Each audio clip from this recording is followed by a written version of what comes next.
Welcome to PlanForm Mobile, the easiest way to open, measure, and mark up your PDF drawings anytime, anywhere. Before measuring, always set the scale to make sure every measurement is precise and accurate.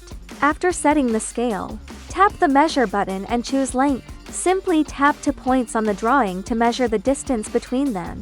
You will get instant accurate results, perfect for quick checks and dimensions. Next, select Polygon. A short tutorial will pop up showing how to use it. To measure an area, drag your finger to specify each corner of the polygon. Tap to confirm when you've finished. It is very simple. Tap the measure button again, choose rectangle, drag to select the area, and tap to confirm. Perfect for rooms or spaces with straight edges. Now, try continuous length measurement. Choose continuous length, and a quick text tutorial will appear before you begin. Tap the positions of 3 points sequentially, then tap confirm. You'll instantly get the total length for that.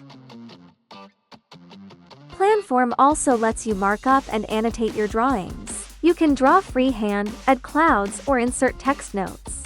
Tap properties to change text color, font size, and other styles, making your annotations clear and personalized. Plus, PlanForm automatically creates bookmarks, helping you quickly navigate through hundreds of drawings in just seconds. No more scrolling endlessly, jump straight to the page you need.